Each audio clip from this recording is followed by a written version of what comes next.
Welcome to DIA Today, Democracy in America Today. I'm Matt Parks alongside Dave Corbin. Glad to have you with us as we explore the ideas behind today's headlines.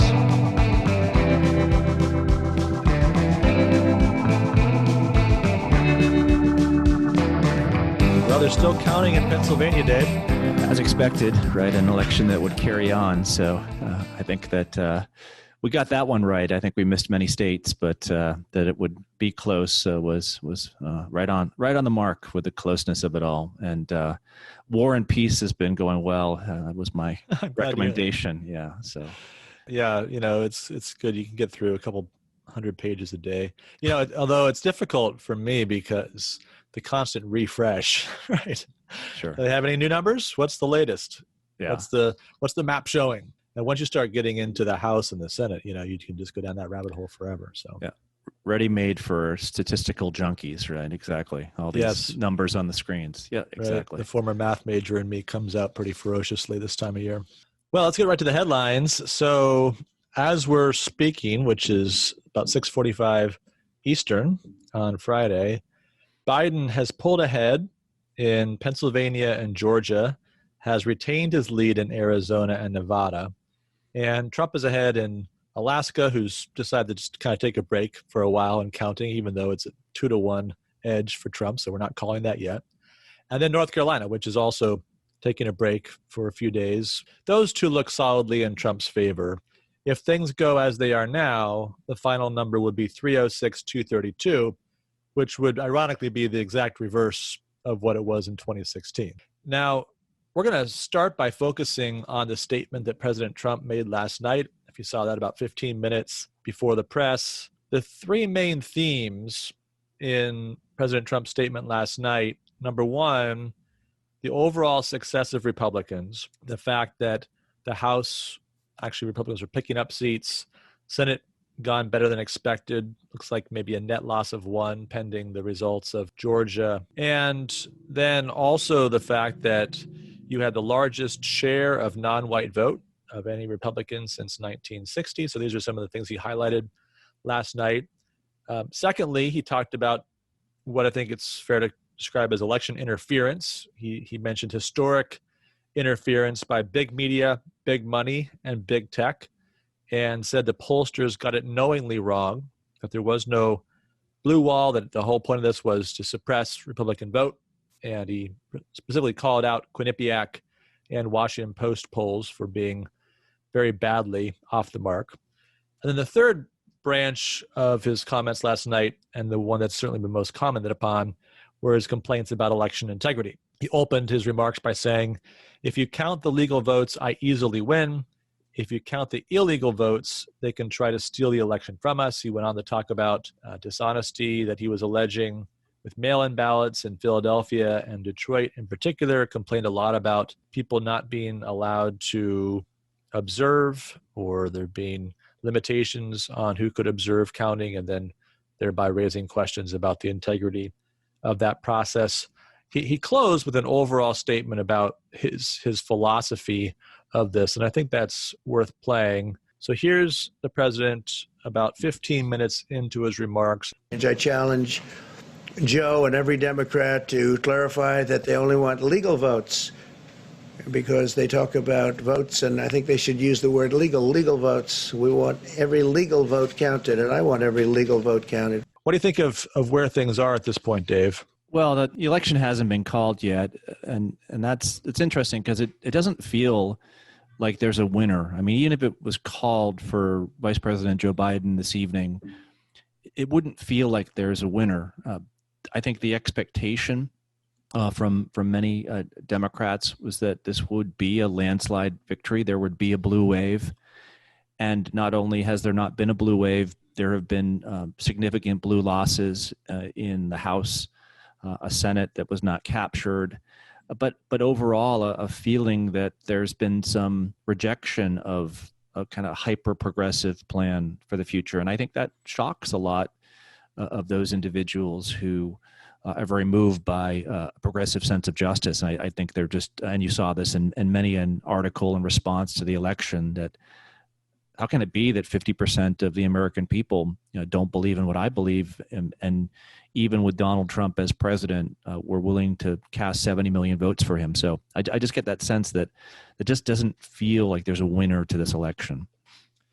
Yeah, let's talk about that a little bit more and look at some of the Republican successes. So the House, we've already heard a lot about the Democrats in the House who had a conference call last night that was supposed to be just for people that were in the House, and lots of leaking was going on. It looked like 4 or 5 media outlets were getting everything leaked to them in real time. And there was an attempt to put a cap on that, but it was unsuccessful. A lot of frustration with the socialism language, and says no one talk about defunding the police ever again. No one say socialism ever again. And really looking at what had happened to a number of the new freshman members that had come in 2018 in the big Democratic wins that year that were going right back out the door just 2 years later. And then, as we've already mentioned, on the Senate side, a real strong prospect that Republicans hold the Senate, obviously with those 2 elections remaining in Atlanta, the runoff elections. We'll see what the final result is. Those campaigns will probably break all the records that were set this campaign. You think about the possibility of control of the Senate and all that would mean for the progressive agenda. If Republicans are able to at least take one of those Senate seats, which seems quite probable, then that really will limit Joe Biden's agenda. And you think about the fact that at that point, Lisa Murkowski or Susan Collins become really the key senators, right? If you can bring them over on the Democratic side, then you can get a majority. And if you can't, you can't. And what's interesting, of course, Collins was just reelected for her 6th term. How much does she need to work with Democrats? Does she need to play the centrist? I mean, she is a centrist probably by nature, but some of that is political calculation. And there may not be much political calculation needed at this point. In your 6th term, how many more terms does she plan to serve? And having just gone through this cycle with 6 more years ahead of her to repair relationships if she damages them in the near term. And then Lisa Murkowski, interesting, centrist, having positioned herself that way in a pretty deep red state. So if anything, she'll need to tack to the right. She's not going to want to go too far away from the Republican mainstream. She knows what it's like to be challenged in the primary and lose. 2010, remember, she lost to the Tea Party challenger up there, and then kept her seat by winning a write-in campaign, an amazing achievement. But do you want to count on that twice? Probably not. So I don't think you're going to find that Murkowski and Collins are especially pliable if you're a progressive who thinks maybe we can flip Republicans on some key issues from time to time and have an effective majority, even if there's more than 50 Republicans. I would say this: if I'm a Democrat, the 2 things that make me most happy after Tuesday, Georgia and Arizona, the western push from California into Arizona, into Colorado, has kind of cemented, in a way, cement may be too strong of a word, that southwest part of the country is trending. It's silly putty. Exactly. There's something going on there. And then I think Georgia also is, it's now a state in the Sun Belt that could go either way. So that's the good news. The bad news at a macro level is Florida. I think that what happened in Florida was dramatic. What happened in Florida kind of speaks to these numbers that President Trump mentioned about more Latino men and women voting Republican, more African-American men and women voting Republican, and more white suburban women voting Republican in the election. So the Florida model may be the key to the new Republican Party, at least how it presents itself in a very close state. So, but still, no clear winner out of this election from my accounting. Yeah, the other dimension of this I wanted to mention, which we haven't touched on yet, was what happened at the state level, because there too you had some surprising Republican success, gained a governorship, so there's 27 Republican governors now, and even more importantly, as we go into redistricting, obviously a census year every 10 years, then you have a new allocation of members of the House and then new districts drawn based on that new allocation. You did not lose any state legislative bodies, despite really strong efforts, lots of money going into the effort to flip some of these purplish states in order to try to get control of that process. Republicans kept every legislative body they had going in, and it looks like they're going to get both of them in New Hampshire on top of that. And so the result of that, some redistricting is done by commissions in certain states. And then, of course, some states you have Democrats in control of one branch of the legislature, Republicans in control of the other. But there are 181 districts where Republicans have complete control over that redistricting plan, and only 76 for Democrats. So that's a big advantage that will be critical for the next decade. I mean, only every 10 years do you have a chance to do this redistricting. And of course, you recall that in 2010, you had that major Republican victory in the aftermath of the Obamacare debate, historic gains for Republicans in the House particularly, and that set them up as the down ballot state level results of that as well for success really throughout the decade. It's been a very good decade historically for Republicans in the House, and now you're set up for another good decade based upon the results of this time around. So that was a really important but maybe less noted result from the elections on Tuesday. One question maybe worth thinking about just a little bit, we've talked about winners and losers. What do you make of President Trump's performance? Given these Republican successes, is there a case to be made that perhaps he underperformed? Well, I gave him a D last week on his campaign, and the reason why is because I argued that there were things that he needn't have said that might have made a difference in this election. Do you have to go after John McCain in Arizona? Is that a smart thing to do in a state where he's just passed away and was popular among many people in that state? Can you never even let a victory kind of stand still without kind of a jab that comes after it? So these are things that, I think a lot of Republicans who would have wanted him to win were upset that he just couldn't stop himself at times. And, I think that he received, 5 million more votes than last time. I definitely think that he could have received 5 million more votes than that had he kind of held up in certain situations, held his tongue in certain situations, not tweeted in certain situations, and just been more humble overall. I think there were many good points that were made in the Republican National Convention that had they continued to kind of be played out over the next 8 to 10 weeks would have led to a very different result. Now that said, the energy that is present, that he's brought to the picture, the changing of the party so that it's oriented more now to the working class voter, the prospect that the Republican Party now has to be in an important position to define political equality over the next decade or generation that's been brought on by this shift. I think those are very positive trends that can be tied in part to President Trump paying attention to those constituencies, whereas other Republican administrations and campaigns had not in the past. So a mixed bag. Certainly, had he not been as energetic as he is on some issues, he may have lost some of that vote. But I still think he had enough to get him a couple million more votes and to win him his election had he been more reticent to voice. Yeah, the Arizona one is the one that stands out to me, right? The unnecessary attacks on John McCain to the point that his widow endorses Joe Biden, right? I mean, if you just lay off, she might vote for Joe Biden, but there's no need for her to publicly endorse Joe Biden except that he makes it personal. And if we're talking about a difference by the end of this of 10,000 votes, you don't think there's 10,000 people that might have been moved by her endorsement? I mean, that seems easy. So, yeah, I think you're right. There's some lessons there. But there's also some lessons, as you've been saying, for the conservative movement as it has understood itself going back to Reagan and that Reagan coalition. There's some new things that President Trump has done that have been positive developments for the Republican Party that they can build on.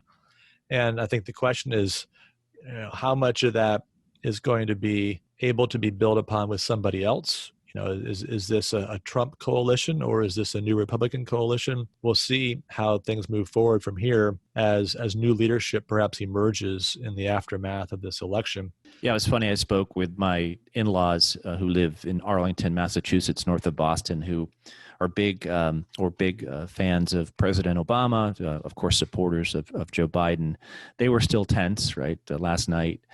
And one thing I mentioned to them is, well, even with Trump, the margin of victory was small. Imagine if moving forward there was someone who kind of hits upon Trump's talking points, yet does so winsomely, right? How the electorate with a winsome Trump, what that might look like. And I think that kind of brought a scare to them, like, because they kind of see, it's hard not to see that he is in places, touching the right chords. Interesting. Is there a winsome Trump out there? Is that Tom Cotton? I wonder. Tom Cotton, I think, thinks he's perhaps the heir, at least to some of the issues, and maybe he has the temperament that's different. Are there others out there that fashion themselves? I think Marco Rubio would like to be that person, but I'm not sure he can quite pull off the transition from 2016. But we don't need to talk about 2024 just yet. We'll yet. That's right. Say that for another week or two before we launch into that. So the second issue that was discussed, and we want to develop this more since we talked about this some last week too, was the role of what the president called big media, big money, and big tech. And the big media piece, we can go a lot of different directions with that, but I want to zero in on the polling because we spent some time on this last time, and we looked at the polls, the pollsters, the kind of overall strategies based on 2016. Should we have confidence in the polls? 2020. And obviously everybody's initial reaction is, boy, they blew it again. And the argument that President Trump made was that they knowingly got it wrong, that they were intentionally, essentially push polling, right? The old technique where you use a poll not to actually get a sense of what people think, but to try to influence opinion. If you look at the numbers, and we've run the numbers, looked at all 101 polls that were published in the last week before the election, state level, national level polls, all the ones that were on Real Clear Politics list of polls, and you've got 13 pollsters in that last week who published polls in at least 3 battleground states. So they're polling at least a number of different places. And we looked at this nice little spreadsheet, looked at 2 measures, the average error, so how far are they off from the final numbers where they stand, at least at the moment, and their average absolute error. And so the idea is, you might be -2 on Biden in one poll, you might be +2 on Biden in another, and those would, of course, average out. Right, -2 + 2, the sum is 0. So your average error is 0, but you're still 2 points off each time. And so your absolute average error, absolute value of -2 is 2. The other one's 2 also. And so your average absolute error is 2.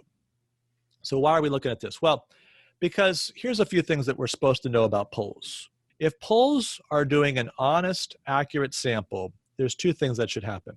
Number one, if they're doing your typical 1,000-person poll, which is the usual number, they should 95% of the time land within 3 points of the actual number. Right? That's the whole idea of a margin of error. Plus or minus 3 points, that's a 95% confidence interval. That means there are some outliers. There will occasionally be a good poll that's just wrong. You just happen to get the wrong people, the wrong night. 1 time in 20, that should happen. You should be outside that boundary. But the rest of the time, you should be within that 3-point spread. That's the basic idea. It can get more complicated with the modeling that goes into that, but that's the basic idea, and that's why they do those 1,000-person surveys, because you run the math on that, and the margin of error comes in around 3 points. Okay, so you ought to be close. The other thing that should happen is you should, if you're doing an honest sample, you should land sometimes on one side and sometimes on the other. Sometimes you should have a little bit too high for Biden. Sometimes you should be a little bit too low for Biden. We wouldn't expect, if you're doing 8 or 9 polls, that every one of those polls, if you've got a good random sample, would always overestimate the vote percentage of Joe Biden or of Donald Trump. If that's happening, there's something wrong, right? There's some systemic problem in the way you're doing the sampling, because if you're doing good random sampling, you're going to be off this way, that way. That's the whole point of the randomness, right? It should be within a certain range, a nice bell curve that should describe the overall results. So that's why we're looking at these two measures in particular.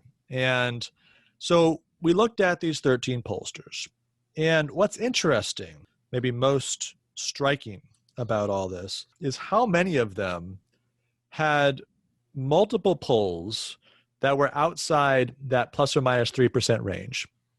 So in this case, we're looking at the spread between Biden and Trump. And so if that spreads more than 6 points, then they're outside that plus or minus 3 range. And how many had the exact same average and absolute error? In other words, meaning every single one of their polls landed on the same side. And guess what? There were 7 of the 13 pollsters. All 7 of them, that side was the Biden side.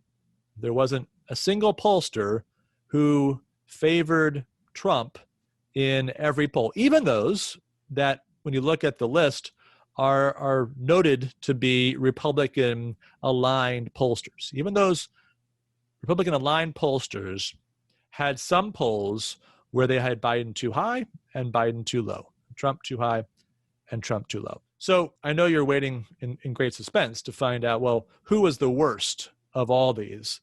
And we've already mentioned them because President Trump singled them out.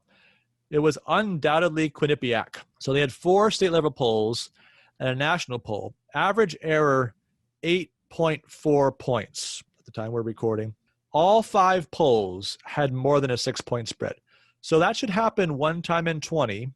Somehow they managed to hit it 5 out of 5. Embarrassing, right? Embarrassing. And this is Quinnipiac, who at least touts themselves as the gold standard. They call themselves the gold standard for polling on their own website. The Federalist had a little bit of fun with them, emailed them the other day to ask if their pollster was planning to resign. And the reply was, well, it's going to take a while. A full examination of what went wrong with polls this year is going to take a while. At the moment, I still need to see the final election results and final exit poll results. Without those, I'm not able to make even preliminary hypotheses about what exactly the issues are. So it took 6 months last time. Thinks it might even take longer this time. And hopefully by that point, we'll all have forgotten about how bad the polls were, and Quinnipiac will be back doing its thing and cited by key media outlets and all the rest. Also on the not so good list, CNN, 4 state-level polls, national poll, average error over 7 points, 4 of the 5 more than 6 points off. New York Times, Siena, and Reuters, probably a tie for 3rd place. Bad as well. Average error almost 6 points in both cases. New York Times had Biden up 11 in Wisconsin and 3 in Florida. Not exactly the way it turned out. And Reuters had Biden up both 10 in both Michigan and Wisconsin. And 4 of their 7 polls were more than 6 points out. We can keep going. But basically, what do you see here? You see the legacy media and this university that had a terrible, terrible time. And they all just happened to land on the same side. Now, President Trump says they're dishonest. Maybe they are, maybe they aren't. The other option is they're systemically biased. But those are really the only 2 options. Highly unlikely that you would have this many pollsters all landing on the same side with the same type of error, large errors. Right? Any way you look at this, there's good grounds to think there's either systemic bias in their sampling method or just plain old dishonesty in how they're reporting or getting the results. Well, I think the problem is how the numbers fit into the rest of the narrative from these left of center media outlets. That everything that President Trump is doing is unpopular, that there really is no embrace for what he stands for, what he's arguing, et cetera. And look, the polls bear this out. Right? The numbers right now, a glance at where things are right now, show that it's not just a talking head saying that this is the case, but we have actual numbers that prove that this is the case. And if those numbers weren't there, it would undermine the narrative that went along with those numbers. Does that make sense, Matt? So that's where right. You see a great problem with it. And it's good to remember that polling is not just every 4 years come presidential election time. We have regular polls on the approval rating, for example, of the president that are used to construct just the kind of narratives that you're describing. Oh, President Trump, unpopular, and his numbers went down by 2 points. And it's interesting that on that measure in particular, President Trump was always underwater almost in his entire presidency in terms of his approval rating. But there was one pollster, if you remember Rasmussen, that would consistently have him around 50%, was typically 3 to 4, sometimes 5 points higher than the others. And so now let's turn to those pollsters who did well. And we lead off actually with the one we featured last time, Trafalgar. So if you heard us last time, we talked about the approach Trafalgar took and how they had success in 2016, basically on the assumption that people don't like to answer polls, so make them short, and they don't like to be judged by pollsters, so make them anonymous. And those are the two things that they kind of baked into their formula, and there were some other proprietary things and obviously some more details to that. But those were the two things that they've featured and focused on as their comparative advantage, as it were, that explained their success in 2016. And here we go again. They polled 9 of the 12 battleground states. Average error was just 1.3 points in Trump's direction.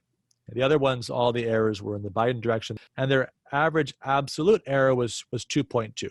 They've had polls on both sides. They had some polls where they overestimated Biden's support. Again, some where they underestimated that. And overall error, just 2.2 points. So that's about what you would expect, right? If you've got a decent sample, those are the kind of numbers you should land with. You're not going to get it exactly right. You may shade things one way a little bit or the other, but to have an average overall error of 2.2 points, it looks like the kind of results that a good, solid pollster would get. Nothing spectacular necessarily, but it's a good, solid result. And there were several others that did likewise, did well. Insider Advantage had 5 state-level polls, and their average error was less than 1/4 of a point. So their errors on both sides almost canceled out, and their absolute average error was about 2.7 points. So not quite as accurate as Trafalgar in terms of average, but very, very strong performance. Susquehanna did 3 state-level polls, and then Rasmussen, which I just mentioned, 5 state-level polls, and also a good performance in both of these measures. So these are all for either Republican pollsters or you might say Republican-leaning type of pollsters, and they all did quite well, and we can expect that there's something in the way that they're sampling that reflects reality better than these legacy media institutions. None of these is a famous polling outfit except Rasmussen perhaps, but we can see, I think, some lessons here. Look, at some point, there's going to have to be some accountability for this. The New York Times can't just keep getting away with being bad at polling, and Quinnipiac can't just keep getting away with being bad at polling. And, they can have a blue ribbon panel and try to figure out why they got it wrong again. But there's going to have to be some accountability. And I think this is starting to happen. This is, I think, one of the things that has happened in consequence of this election. We've talked about this a little bit before, that some of these institutions that have been presented to us as the opinion makers and these kind of institutions that everyone has to listen to, they've lost some credibility. And they've lost credibility in a variety of ways, but I think this is just one more way as this sinks in, as this story develops and goes further down this road, we're going to have second thoughts about just how much stock we put in polls. And of course, it'll get even harder probably for pollsters to get Republicans to agree to be polled. Well, I think back to what you thought would be the corrective for, say, Twitter abusing its censoring posts or news stories that it didn't like. In that case, the New York Post did what? It just didn't, try to recover their Twitter account. And, if enough individuals get off of Twitter and begin to use a new platform, then that's going to hurt Twitter's market share. And in this case of the pollsters, your reputation is only as good as your word or your numbers in this case. But you're just going to have people who have just been turned off by polls, so they won't even respond to any polls at all. So I think this is going to be one of the lasting legacies of this election, that some of these institutions went all in to get Trump, and looks like they may have gotten him. but they may have gotten him at the expense of their own integrity and their own reputation. And they may have gotten him in a way that actually doesn't really accomplish much for the progressive agenda. If you have a 52-48 Republican majority in the Senate, and in 2 years, you get even a small movement in the direction of Republicans in the House, so Republicans take the House, then you're not going to have done much toward the grand progressive vision. You're going to have burned your legacy and your integrity and your reputation and not have a lot to show for it. One other thing that I'd add to that, Matt, the problems that we're facing as a society in November of 2020, with coronavirus still around, with the winter coming, with the damage done to the economy, those problems don't go away. And now, all right, here's the ball, here's the authority. You take it, see what you can do with it. And not to say that anyone could be up to all of these challenges, but that's a kind of a really difficult predicament to be in, where you won an election, but it doesn't feel like you won the election. And now you have responsibility in the middle of a very difficult time for the country. So let's look at the third branch of this as we begin to tie this up a bit, the election integrity piece. And we've already talked about this along the way, but we did a whole show on this several weeks ago.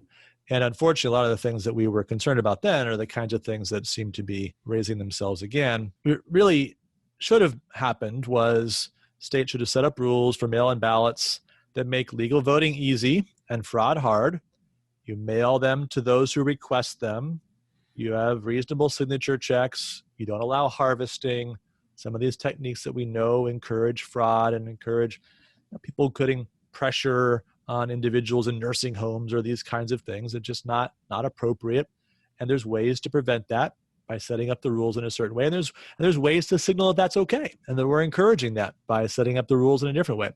And then the other thing, which we didn't talk about, but which Andy McCarthy has been writing a lot about at National Review, the Supreme Court could have really helped if 3 weeks before the election, they had made a ruling that it affirmed the basic principle of the Constitution, that it's the state legislatures that set the rules for elections, and that therefore state executive branches couldn't change those rules. Of course, there's a role of kind of filling in the details that can be appropriate for an election board within the boundaries of a duly passed law, but not changing the details of that law. And certainly judges shouldn't be doing that. And so had they made that clear, that would have, I think, as McCarthy has suggested, that would have signaled to federal judges, state judges, and to state election commissions, this is what you can and cannot do. And some of the litigation that we're going to have now, when the result hangs in the balance in ways that are known, it would have been much better to avoid that by pre-litigating these issues where we don't know the result, right? It's always better to set the rules before the election, as it turns out, than it is to try to figure them out after the fact. And this is one of those places where the Supreme Court, they couldn't get 4 justices to be willing to take the case. And unfortunately, that was an opportunity, I think, missed, as McCarthy points out, that could have really smoothed the waters here so that it would have been very clear what kind of legal challenges would be well received and what kind of legal challenges would be inappropriate. And then some of these issues that we're still wrestling with, well, what about what happens in Pennsylvania with these ballots that come in after Election Day? Do we count those? Do we not count those? Those questions would have been resolved, again, before we had a single ballot counted.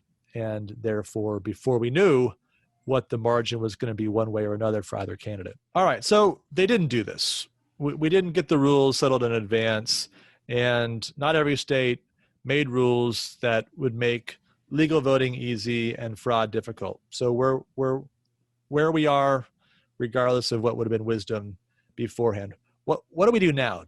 What's the best way to resolve this, Dave, in a way that at least encourages confidence in the results and encourages a peaceful transfer of power, if that's what's going to result, or some recognition that no, actually, despite what looks like a win for Joe Biden, Donald Trump is actually the duly reelected president? Well, I think like in all things, you try as much as possible to follow the standard that's in place. So in this case, with recounts, if there are triggers such as a 0.5% margin or less margin of victory, that seems to be the case right now in Pennsylvania, albeit they're 96% in. So there's 19,500 vote differential there, 0.3%. Make sure those votes are counted and counted correctly.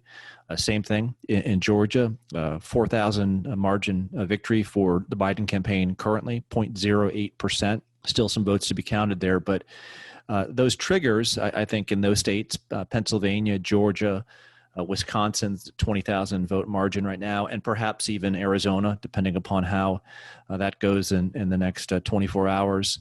That should just be the starting point. Make sure in those places where it was close that those ballots were legal ballots, and that Joe Biden won that race fair and square, and ought to assume the presidency. But I think beyond that, I think that if there are cases of fraud, it's a good thing to kind of see where they are, cast a light upon them, and really kind of make the case against that type of fraud, because we can go down a road where 2022, 2024, and so on just become further abuses of election integrity, or we can try to correct them, because at the end of the day, if you win or lose, but you've done so in a fair election, that's how things should be. Right. And one of the things we don't need to do is to tack up another election where at least some substantial portion of the population claims it was stolen indefinitely. You go back, I did a little bit of research on this. Hillary Clinton is still claiming, as far as I can find, that the 2016 election was stolen from her. She's used that language multiple times. 2000 election is widely regarded as having been stolen from Al Gore. And even 2004, the win where Bush beat Kerry because of his victory in Ohio, there was some close scrutiny of what happened in Ohio, and there were some official Democratic commissions and such that said, no, it wasn't fraud, it was a legitimate win. But there's still many politicians that still talk in that language. So you're talking about, of the last 6 elections, you're talking about 3 that are currently disputed. We don't want to add this to the 4th. And then what's the narrative, right? Unless somebody just wins some overwhelming victory, we just don't have any confidence in our election institutions. And people use these words, and sometimes it's a game, right? People talk about coups. Well, do you really mean a coup? Elections stolen. Do you really mean stolen? But if we debase that language enough for long enough, and we start to internalize the idea that pretty much every election is a coup or every election is stolen, we're not going to hold on to our overall rule of law and our Republican institutions. That we can't go down that pathway and always have a substantial portion of the population convinced that the president is illegitimate, not just the wrong person for the office, but illegitimate, right? Fundamentally should not be there, and that there's something went wrong that should have stopped them from holding that office. So I really hope that we're going to be able to get to a point where most Republicans, maybe not Donald Trump himself, but most Republicans will be able to say, yep, tough loss, but legitimate loss if that's what it turns out to be. Let's now transition to our required reading. We're going to continue on our lengthy novels, at least for a few more days, Dave. But what do you want to add to the reading list this week?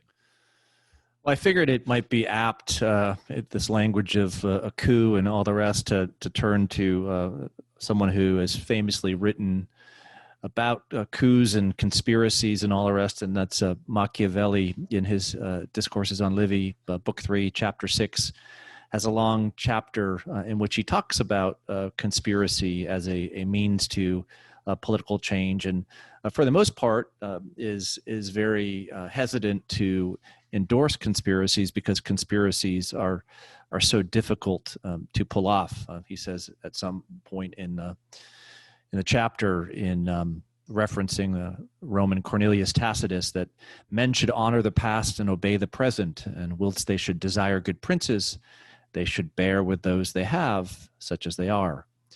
And surely whoever acts otherwise will generally involve himself and his country in ruin.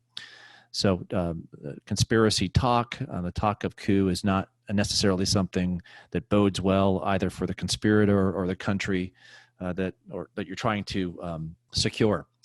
So point one.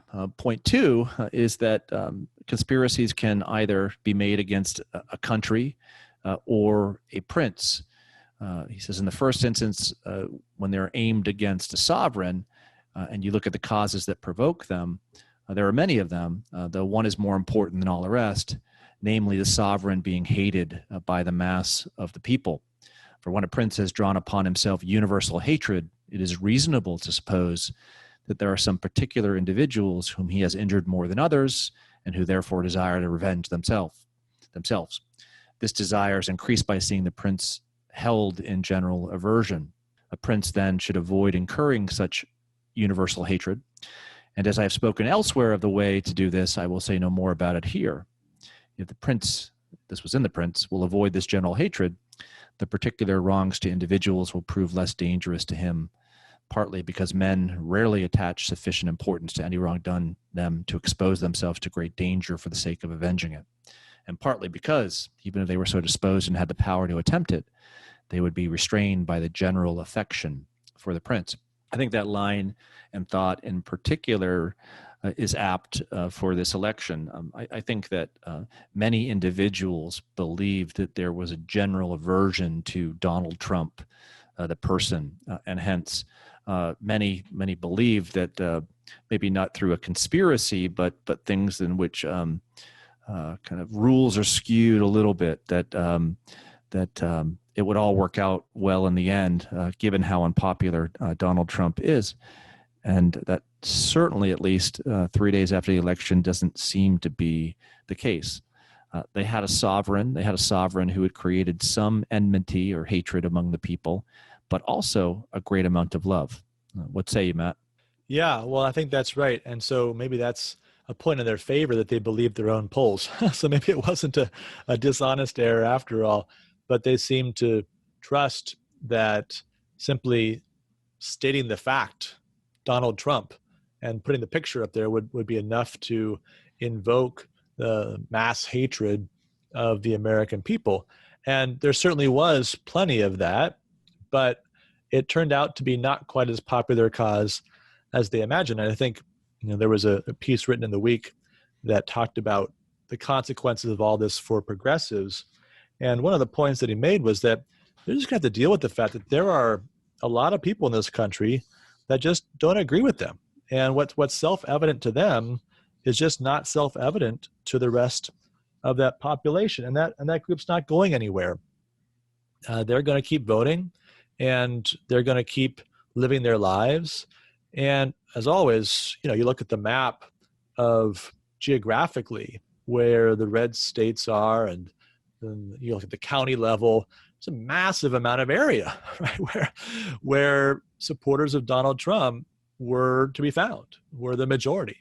And so, you can think, well, yeah, but all the real good things, important things happen on the East Coast and the West Coast and a few other cities in between. That's fine. But recognize that you're in a big country, and there's a lot of territory there where apparently Donald Trump is not only not hated, but he's actually energetically embraced. Yeah, this is another interesting point. On just that point, Matt, that Machiavelli makes in this chapter on conspiracies. Of course, he references the most famous conspiracy of all time, which is the conspiracy of the Roman nobles stirred up by Brutus and Cassius against Caesar himself. And we see how that turns out in Shakespeare's Julius Caesar. When we see how it turns out in history as well for those conspirators. The hope here, right, Machiavelli says, is that in a true desire to liberate your country from the tyranny you think it's been subjected to by the prince, that the people will welcome you and your conspiracy in open arms. And I don't think that that is the case in a country that is divided evenly 50-50 or something close to that you don't have that kind of universal monolithic, people can't stand Trump, people can't stand his brand of conservatism, and they're going to cast it aside forevermore. That's not where we are as a country. Right. And I think, again, going back to the point that I was making earlier, some of the institutions that put their credibility on the line and worked hard to try to ensure that President Trump wouldn't succeed, and obviously had in view not just 4 years of Joe Biden as president, but a whole list of policy changes that would go along with that and national changes that might follow. I mean, really big things on the list of items.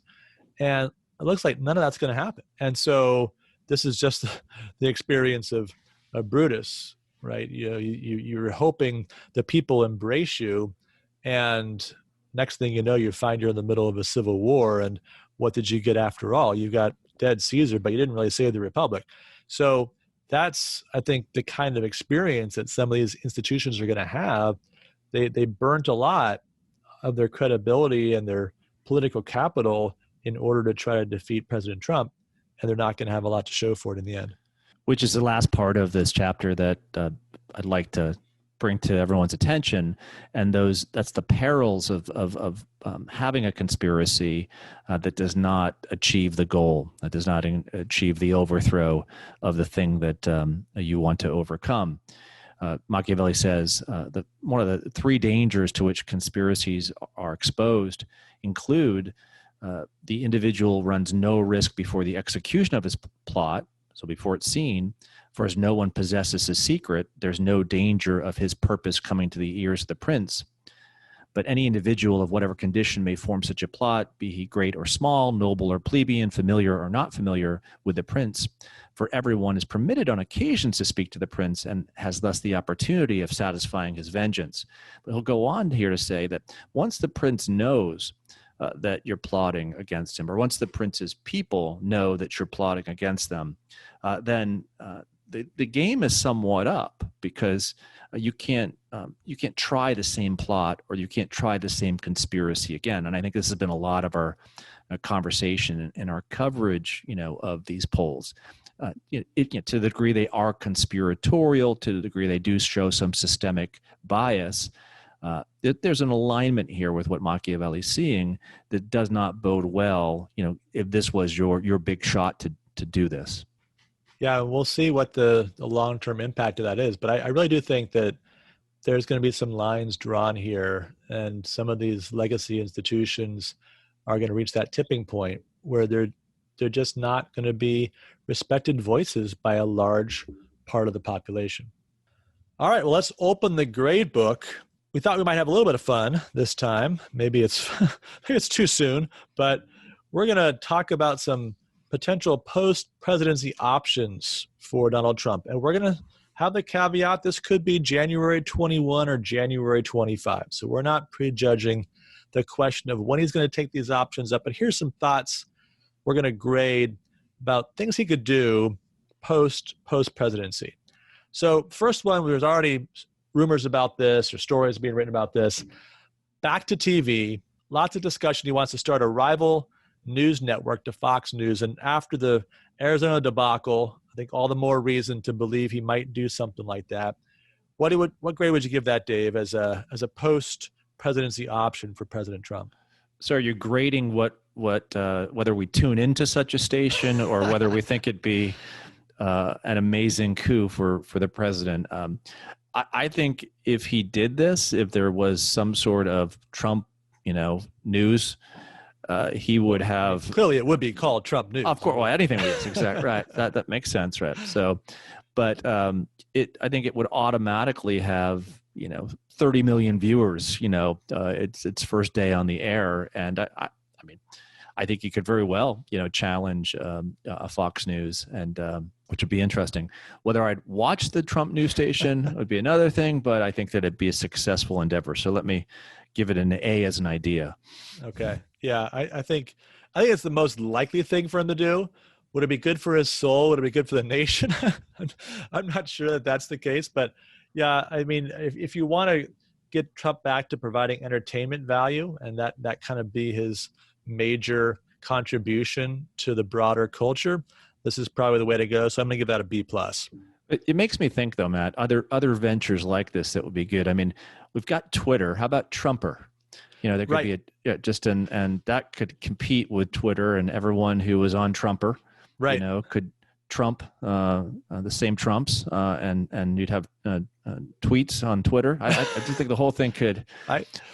I had that thought. There's Parler out there, which is supposed to be this kind of conservative free speech zone Twitter imitator. And I thought, what if he buys some equity in that, right? And then he takes all his followers over there, obviously massive expansion of their number of users.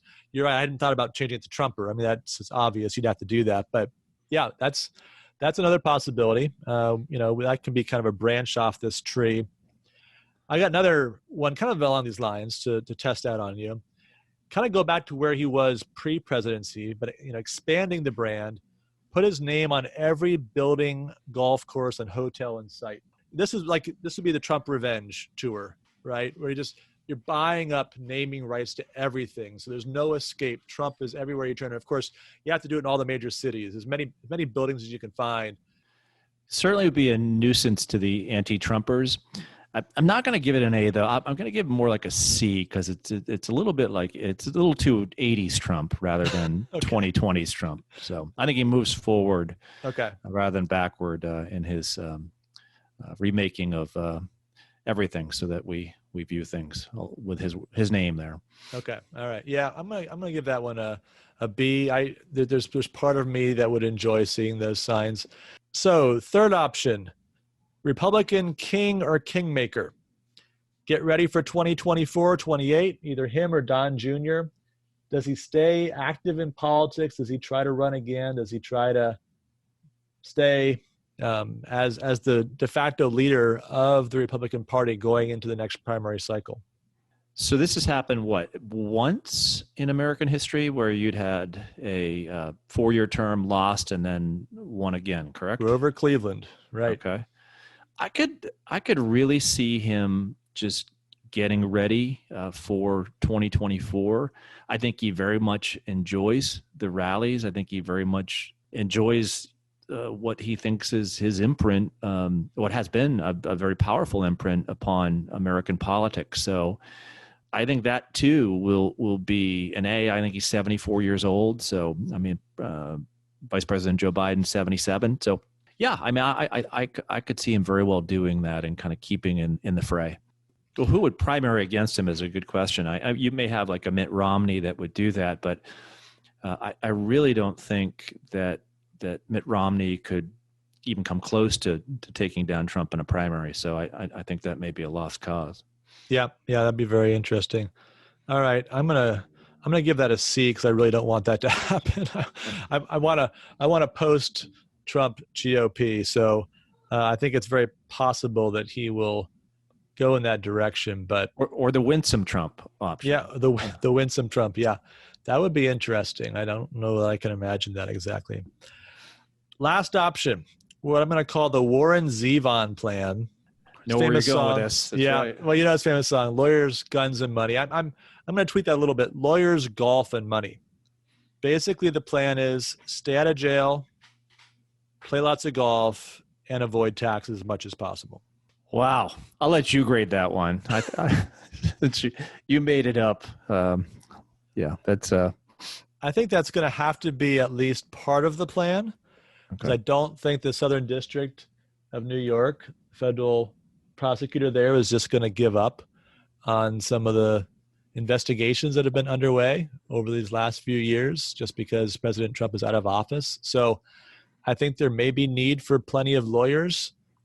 I think he'll probably want to get back to business, didn't entirely give up family company. And of course, we know he loves his golf, and he seems to get a lot of celebrities to play golf with him. So I think that's part of any package here. So I'm going to give that one an A, at least as the most likely baseline for what the new life post-presidency looks like for the president. We turn at last to de Tocqueville's crystal ball. And thankfully, we're spared maybe the worst of the recriminations on this by the fact that we don't have final numbers yet. So, President Trump is holding out on that. We're holding out on that as prognosticators. I think we know pretty clearly that I got Ohio and Florida wrong, and you got those right. And I think it's pretty clear we both got Iowa right. And I got Minnesota right. You were wrong there. Wisconsin, maybe that's still up in the air. Handful of others up in the air. So we'll get back to you on that. I think in every state I got wrong, there was something going wrong behind the scenes. That's I want to say that right now. Right. That my call was exactly right, and when every legal vote is counted, it's going to come out exactly as I said it was, even if that meant Minnesota had to flip by 300,000 votes. That's I don't really care that much about who's the president. I just want to be right when it comes to my predictions. Yeah, I'm going to press for recounts even if no one else does. Okay. Well, we're going to go back to sports this week. Just spare ourselves a little bit of the politics. Just a reminder, cumulative record so far in our 5 sports picks. I'm 21-14. Dave, you're 12-23. So still plenty of room to grow there. We've got 2 college football picks, 2 NFL picks, and then a special number 5. So number 1, number 23, Michigan, coming off an embarrassing loss to Michigan State, is still a 3-point favorite on the road against number 15, Indiana, the team that knocked off Penn State a couple weeks ago. So Michigan, 3-point favorite at Indiana. What do you say, Dave? I'm going to take Indiana here. I think that they will. They won't need the 3 points. They'll win outright. But this may be their year within the Big Ten. Well, year up until when they have to play Ohio State. Yeah, so. Right. Yeah, I agree. I think it's going to be Indiana. As a Penn State fan, I guess I was impressed by their ability to win that game, although Penn State really in some ways lost the game more than Indiana won it. But still, it was a good win for them. And I think, Michigan, is this the year Jim Harbaugh finally has his comeuppance? I think it's possible. A loss at Indiana would probably do it for him. They maybe won't fire him, but we'd have some mutual understanding that maybe it's time to go if they lose to Ohio State by 3 touchdowns, as we'd all expect. So I'm kind of rooting for that, and so I'm going to pick Indiana here. Number 2, we've got number 1 Clemson without Trevor Lawrence at number 4 Notre Dame. Clemson still a 5-point favorite. People love Clemson. Can they do better than last week, where BC almost took them down? It's a crazy game. Yeah. I saw BC up late. I don't think they can 2 weeks in a row. I think this is going to be a real great game for Notre Dame. I think that they're going to be pumped up there, and every Notre Dame supporter around the country, and there are many, are going to be happy with a Notre Dame victory over Clemson. Yeah, that would be a very popular result. I'm going to stick with Clemson, though. I think if you give Dabo a week with this backup quarterback, a full week to game plan, prepare, I think they pull it out. 5-point spread. I wish I weren't giving 5 points, but a touchdown victory will be enough. I don't think it's going to be a blowout for sure, but I think the defense will be a little bit better. They found their footing the second half against BC, didn't give up any points, and the offense did enough in the end. I think with a full week to prepare, Clemson can squeak this out. I think Notre Dame might be a little bit overrated, but this is the toughest challenge probably they've had in the regular season in 5 or 6 years. Number 3, our NFC East, NFC least matchup of the week. When are we going to start calling this the Trevor Lawrence Bowl? We got the New York Giants at the Washington football team, 1-7 at 2-5. 2 terrible offenses, 2 barely passable defenses. All the trappings of a classic. Washington is the favorite at home by 3 points. Going to go with the Washington football team. I think they have this one. Okay. They're just a little bit better than the Giants, and I think we'll take it. Yeah, I agree. I'm going to take Washington also. As I said a couple weeks ago, I'm going for the home team in all these because that's the way to, I think, create the worst possible outcome where like a 5 or 6 win team wins the division. So I just want the home team to win all the divisional games, and then they'll lose all the other ones, and it'll just be this utter embarrassment. So Washington football team, I think, takes this by maybe 4, 5, 6 points. Not going to be much, but 16-10 could be a real fun game to watch. Number 4, got to go back to the well. New Orleans Saints at the Tampa Bay Bucs. Remember the first game, Saints won 34-23. Tom Brady's first game as a Buck, 2 interceptions, not a great start. Definitely didn't seem like he was in sync with his offense at that stage. But it's been a few weeks, and they're clicking pretty well. It's going to have a pretty good receiver playing for him again this week, Antonio Brown. So I think I'm going to take the Bucs here. Brady's on a roll. I haven't quite gotten to that point, Matt, where I'm rooting for Brady and Gronkowski and the Buccaneers. I'm getting close, but I have to bite my tongue because my wife and I have disagreed as to who was most essential to the Patriots' success, and I was on that Belichick frame of mind all summer.